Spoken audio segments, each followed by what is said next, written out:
need an escort? Escort? No, I'm good. Gina, alcoholic. I'm Hey, gonna Gina. definitely Yeah, need here we that go. in front of me. Right there.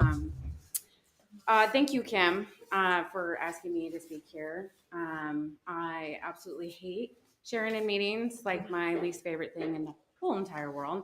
And I've had a good amount of time to obsess about this, which can be kind of detrimental, because I have been through a lot of stuff. So kind of like ruminating on all the crap. Gina alcoholic. My sobriety date is July 19th, 2008. Almost forgot what it was. I have a sponsor. She has a sponsor. I have worked the 12 steps many times, and I have taken other women through the book many times. I have a home group that meets on Wednesday nights at 7:30. It's Wednesday night Women in Recovery. It's in Federal Way.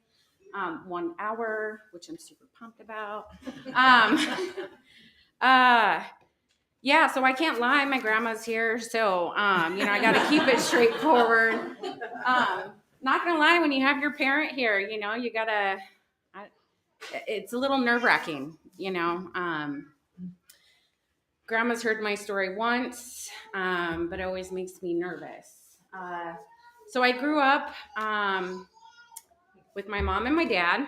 My mother left my real father at age 3. He was a very abusive alcoholic.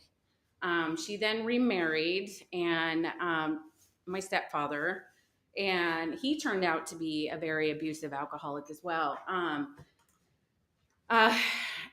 Somewhere along that relationship, they had a baby. My brother, we're 6 years apart. My dad would come home raging. Fights would break out. And they were brutal.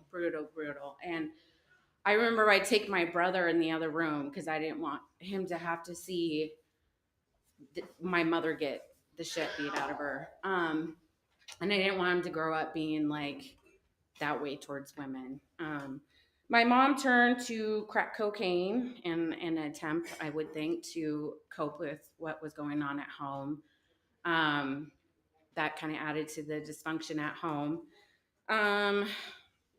A lot of my story, I remember parts. I don't know when it happened. It's all over the board. At some point, they divorced. Mother and I we moved to Bremerton. It was the height of her addiction. We lived right across the street from a Navy station, and my mom was pretty excited about that because she got all the Navy boys. And she really rocketed into her addiction. Often going away for nights and 2 days. And I remember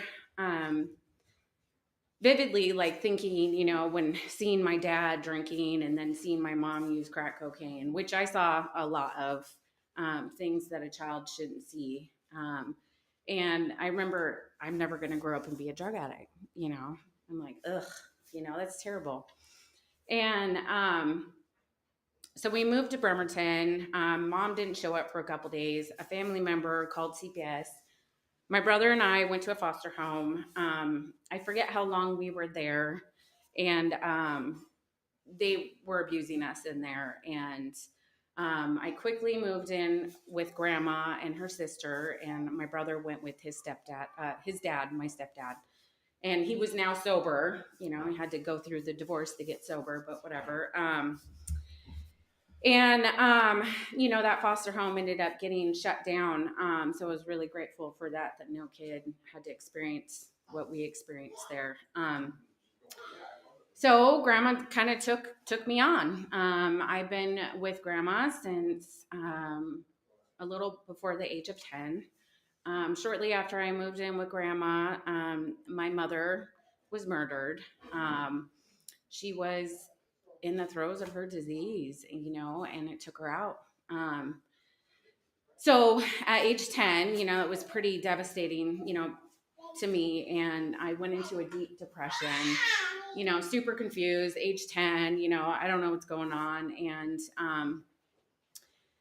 what I can say is, and I'm trying to throw this in there, grandma's been sober almost 39 years. And so Grandma would always take me to AA meetings. And she'll tell you, if you give her an opportunity, she'll tell you about taking me to all the meetings and how I was screaming out the door and I was on her hip and all that stuff.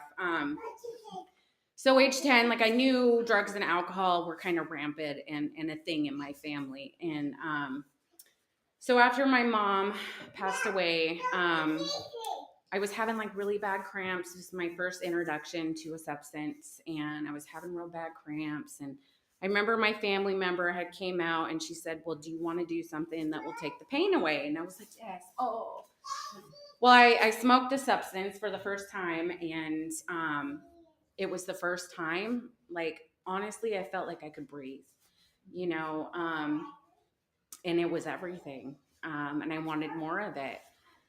Shortly after that, I was the live-in babysitter, and I was being supplied with this substance. We would often roll it up in big cigars, and then I would drink 40 ounces, with my aunt and her friends, and I thought it was so cool, so cool.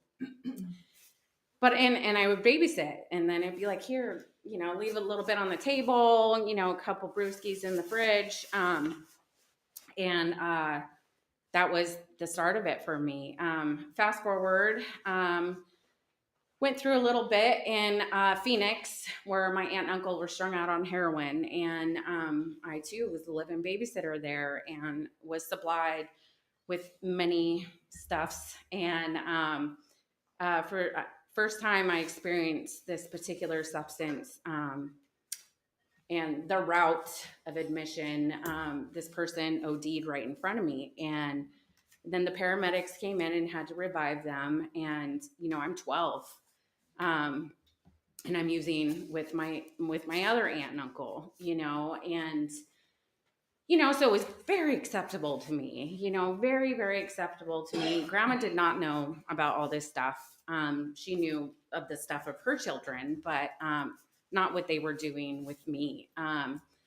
Grandma took us to Sedona, Arizona to kind of do a geographic, and it was the first time I had ever been sober. There was no drugs, there was no alcohol, and I got really, really depressed because I didn't have anything to numb all the feelings that I was having. By this time I was 13, and I was like so emo and so depressed. And I would say I always wear black, but I always wear black now too. So, it was just really, really dark. And actually, I'm wearing colors today. Yeah. So she realized how depressed I was. We moved back to Seattle, back with my aunt again. And then Grandma had this idea that she was going to move us to Stanwood, Washington, to be a really nice place to raise her kids. At that point, my brother cousin came in the mix. I don't know. And Grandma was raising him now because the aunt that called CPS was now strung out. And so here Grandma was raising two children, trying, working nights or working any shifts that she could. And so we kind of did our own thing from an early age. I decided I started hanging out with this crowd. I tried a substance that I really enjoyed and told myself I want to do this all the time, every day. And I had realized early on that drinking, I was a terrible drunk. I would always drink way too much and puke out all over the place and really make a fool out of myself. So maybe I should just do this other thing. And not that I didn't drink, because whatever was around, I was going to do. Started hanging out with this crowd and acquired my first felony. And Grandma had called the cops on me because I was doing no good. Went to jail, juvenile detention center, and then went to my first treatment center.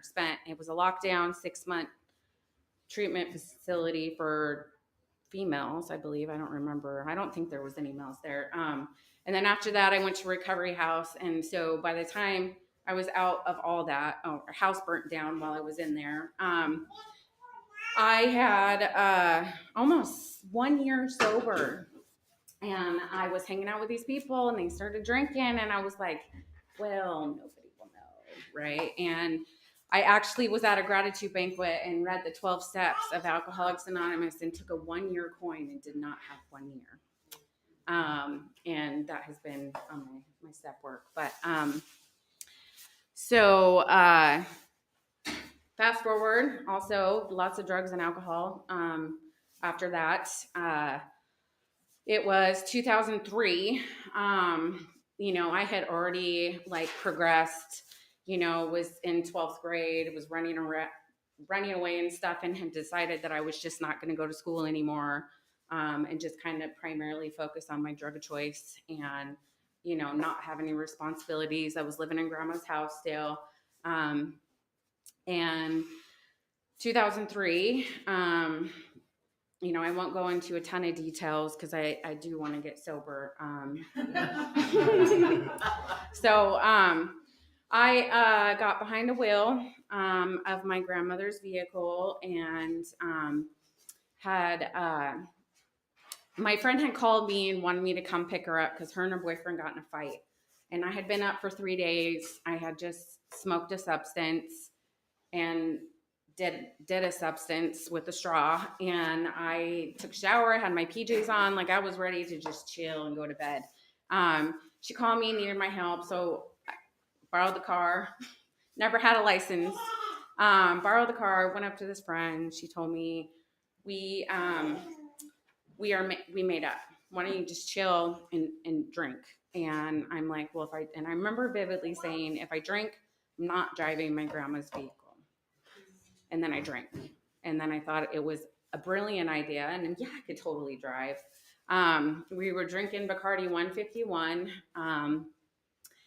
Some of you remember the Sobeys, and it was a pink one, and I was mixing it. And I'm so glad they don't have those anymore because I don't have to remind myself when I go to the cold case.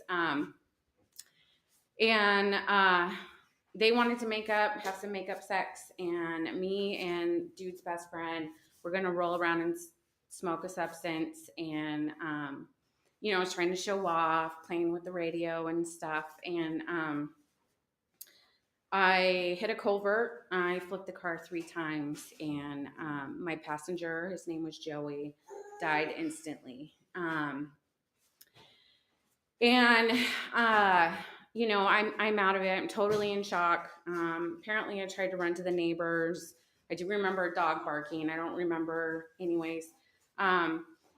I remember running through like a whole field of sticker bushes and just like tearing up, and my vision slowly closing because I had 2 black eyes, and just curling up in a ball. And I knew something, like I knew I'd fucked up. And I was just going to die right there. And I heard the sirens, and I got up, and like this is all kind of came back to me over the years. At first I couldn't tell you. I ended up going 2 miles with no shoes on gravel to an ex-boyfriend's house, and showed up there and told them about the boy in my car, and it just kept on going on and on and on. They called my grandmother. I went to the hospital, and they didn't even keep me 24 hours and sent me home. Remember calling my drug dealer and saying, hey, can you come over? Like, I need to chill. They didn't give me any narcotics at the hospital. So from the very beginning, I never denied what had happened. I wasn't like, oh, it wasn't my fault. Like, I knew, and I, almost welcomed the responsibility of being, held accountable for what I had done. And they had me under investigation for a whole year, and because it was a homicide, as they dubbed it, a vehicular homicide. And that gave me an opportunity to do everything and anything I could do to die. I was still already resentful with a higher power. That was like non-existent to me. But I couldn't understand why this higher power had kept me and took Joey. Like I was the fuck up. I should have died. And so I attempted to try to kill myself with drugs and alcohol for a whole year. And, when the time came to show up at my sentencing hearing, I was petrified. I just turned 18 years old. I was living with my grandma. I was strung out, and I did not want to face the parents.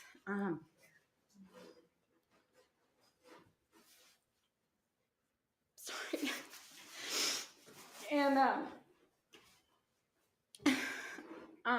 so I didn't go, and I got on the phone and was trying to reschedule my sentencing hearing. Like, that's a thing you can actually do. And because I was terrified. I was terrified to leave my grandma's. And, I thought grandma had my back, but as soon as the cops came to the door, she let them right in and told them where I was. So, which I went out blazing, I guess. They thought I was a big bad person, and had the guns and all the things. And truthfully, I thought I was this big badass for a long time. And I had the attitude, like, you're not going to hurt me, I'm going to hurt you first. And I really thought it was it was a protection for me, and a coping mechanism. And so when they was taking me down the alleyway, I just all that shield went away, and I was just a scared little girl. So I went to jail. They kept me in there for a while, and then they put me on the chain, and I went to Purdy. This whole time I was just scared, scared. So I got to Purdy, and I found out, so they were starting this new program there, which was called Therapeutic Community. And I found out that if you got in this program, they couldn't ship you over the mountains. Pine Lodge, which I thought was over the mountains, was not. So I kind of put myself in this program for good reason now, but like at the time, there was no reason, because I wanted grandma to be able to come see me. So Therapeutic Community was very okay. So we all policed ourselves. It's a recovery program, and we program from 6 a.m. to 6 at night, and we walked in twos. We wore the same shirts. We were segregated from the rest of the community. And I'm grateful now that I got put in that program, because I can't really imagine being in prison and not doing anything with that time. Because I watched a lot of women, they say, prison can either make you or break you, and so I did that program for 21 months until they told me I'd been in it for too long and kicked me out. But then I lost my train of thought. So so I worked on crew when I was in there. That was exciting. I made a whopping 42 cents an hour. And sometimes we had dollar jobs, which was pretty exciting. And I got out, and I was like, yeah, I got this licked. I grew up in AA. I know the 12 steps. I remember we had a meeting in there, and, I thought I was top dog, because I knew the steps, and I know how to run an AA meeting, and, and yeah, funny. So I got out, and I was, I had the attitude where it was like, yeah, I'm just going to go to meetings. I know where they're at. I'm going to get my slip signed. And grandma had set up an occasion for me with the sheriff that was on my accident that I should go speak at Skagit Valley High School. And I got up on the stage, and I just said I was sorry, and I ran off. And I got loaded. And it's not your fault. I wasn't ready to deal with any of my stuff yet. Yeah, I spent all that time in prison, but I didn't work the steps. I didn't work through any of my stuff. Oh, side note, what I did want to mention that I forgot when I was in prison is I had my high school teacher follow me through county into prison, and I 2.5 credits to graduate high school. And she said, like, I'm not giving up on you. You only have 2.5 credits. And she sent me all my books, and I would do my homework and I'd send it back to her. And um, when the time came, I graduated high school, and she came up to the prison and gave me my cap and gown and my high school diploma and my school colors. Um, so that was one thing I also did when I was in prison. So getting out, I got loaded. I was on probation. Feel like I was on probation forever. So I after the 6 months, I got loaded on probation for about 1.5 years, and I had everything down to the T. I'm going to use this many days and drink this many times. Like I had everything totally mapped out. It was pretty impressive, if I must say myself. And partying went over that threshold, and I ended up getting popped for a dirty UA and 6 diluteds, which I had no idea about, because and so for every diluted was a violation, so I went to jail. And I was like, okay, I'm gonna do something different, and I couldn't. I'm a drug addict and an alcoholic, and I kind of had a feeling like I always would be. Like there was no hope in like getting sober. Plus, I didn't want to deal with all the shit I'd been through. Like, let's just keep that under wraps. So I ended up getting popped, got out of jail, and I showed up to my probation officer. She hated me. She always thought I was up to no good. Even when I was like doing good, and I'm just like, wow, you are mean. And she was hardcore. And she's like, look, Gina, if you get loaded one more time, like you're going back to prison. So I went out and I got loaded one more time. And so when I UA'd for her, and so I had figured that my next time coming to see her, I was going to get arrested. And I went in there and I met with her, and she said, Gina, I can't find your UA. And I'm like, well, would have totally been clean, so don't even trip, like, and that for me, and I talk about it, that was my step 2. That was my came to believe. Something was giving me an opportunity. I did not want to go back to prison, so whatever it took, and it wasn't until step 3 that I actually started wanting to do this deal for myself. One, I was like, I already know I'm powerless. 2 was kind of like, okay, I got another chance. Someone's looking out for me, and it isn't me, because I would have been dead a long time ago. And then 3, I got a little sponsor that was little and like super young, and she was on fire for AA. And I was like, I want what she has. I don't care if she's like 10 years younger than me. Like, age is nothing, right? So, but she was on fire for the program, and she took me through the steps. But step 3 was a big deal for me. I truly believe it was a pivotal moment in my sobriety, it's because I stopped doing it for everybody else and I started doing it for myself, which was huge, right? 4 was easy for me. 4 was easy. I was ready to write down all those resentments. I'd been holding on to that shit for a really long time. I'm ready to get back at them. And step 5, for me was, I thought absolutely there was going to be a burning bush. But what I can say, the burning bush did not happen, is that I had this like lightness about me. Here's all this crap I had been holding on to, and I just sat down with another woman that, and I was completely vulnerable, and for myself, being in prison and being with women and being a hard ass or whatever I thought I was, being vulnerable with another woman, or anybody for that matter, is kind of a big deal. So I've done this with this woman, and then 6 and 7 was yucky. We sat and we discussed all those 6 character defects, not 6 character defects, step 6, and my character defects.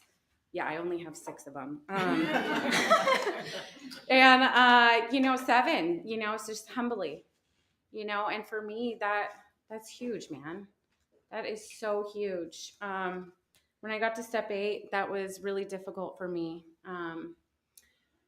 I had to make amends. Like, if I had to say any of the steps I balked on, like, that was a really hard one for me. It's like, how do you make amends to someone that's dead?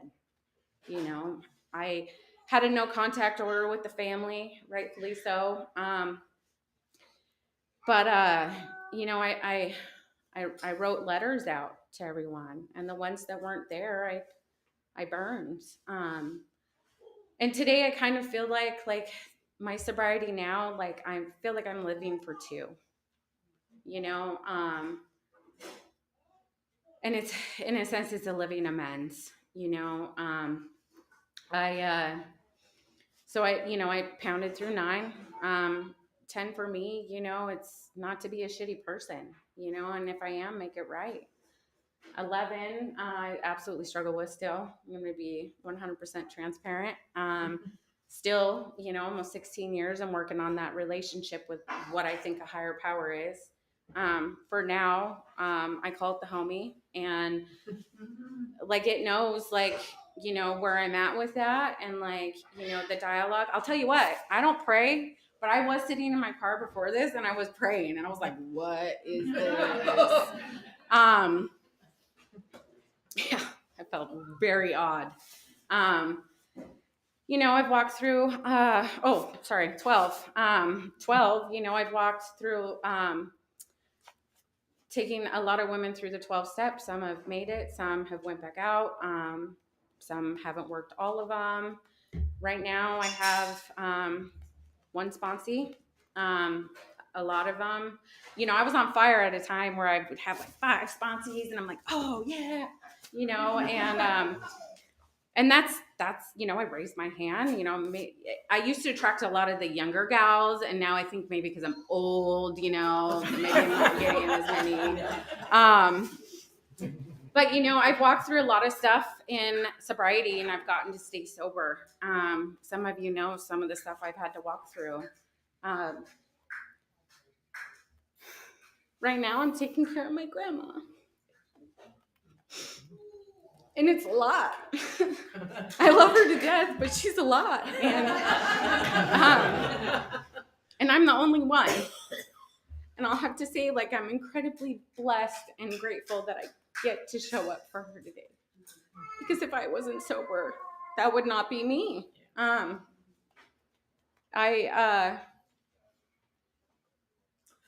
I went to college, side note, because I got like two minutes left. I went to college. I got a degree in human services. I worked in the field for like 5 years, and my aunt was murdered in 2016 because of this disease. And, I got to walk through that with my grandmother in the courthouse, showing up every single day. It's just good reminders. We see it a lot on the streets, people taking naps in the middle of the road, which I call nodding out. We could see it every day now. I've lost, as of recently, a really dear friend that, did a substance and died. And we're seeing a lot of it, and my sobriety is an open book. Most of you guys know I'm a talker, not up here, but, if I have an opportunity to be helpful in any kind of situation, like I'm there, and whether that be for a friend, a newcomer, a family, like that's how I get to stay sober today. I'm in the middle of this deal. I've been doing it pretty strong for 15 and a half years. I have my ass in meetings all the time. I work going through the book with my sponsor again. I'd like some sponsees, but that will come. Right now, maybe my higher power is telling me to just kind of be present with grandma, and yeah, like sobriety's a gift. Like I don't want I don't know how the saying goes. Anyways, my best days are sober. the times that I thought I was having a good time when I was getting loaded, like, doesn't compare to the life that I have today, and the people that I have in my life, and how rich it is. So thank you for letting me share. Hope you guys got some of that.